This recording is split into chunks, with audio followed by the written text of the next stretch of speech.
Voi in ka buai na hian kun khua dai don lo ni thar lo chua ka hunin her liang pui thin na luian tril zova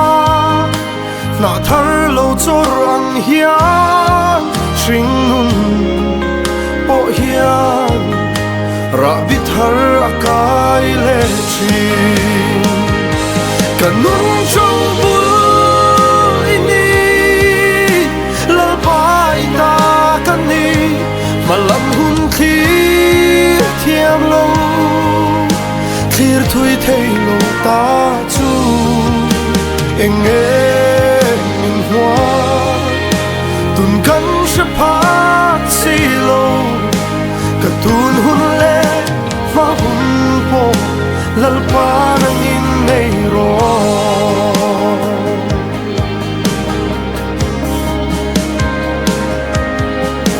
zar tin kliak do ma hian chan reng a chul lova chom turinga nungin par moi choi le thei chuang du tak ka siam tu doang alung lai lua tu hi lalpan min cho ka chang chul apal si lo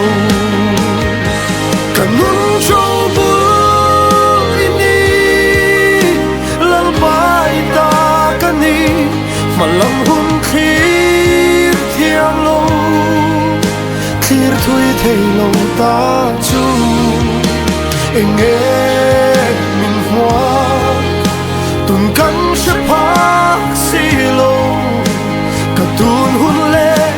ma hun po lalpa nang in nei ro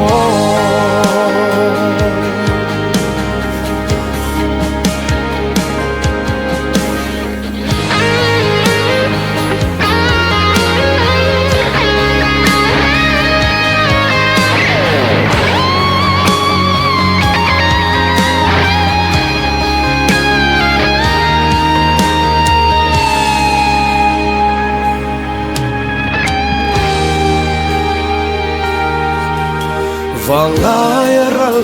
anga hayang kala tarang sakna chuai anga fam khua kan nai hun pon ka buai pui thin i suan min chel reng don ka sia hey ani nun thuru sa tuan dai chu kanun chong bu ini lalpai ta kani malam hun khi thiam lo khir thui thei lo ta chu enge min hoa tun kan se phak si lo ka tun hun le ma hun po lalpa nang in nei ro kanun chong bu ini lalpai ta kani malam hun khi thiam lo khir thui thei lo ta chu enge min hoa tun kan se phak si lo ka tun hun le ma hun po lalpa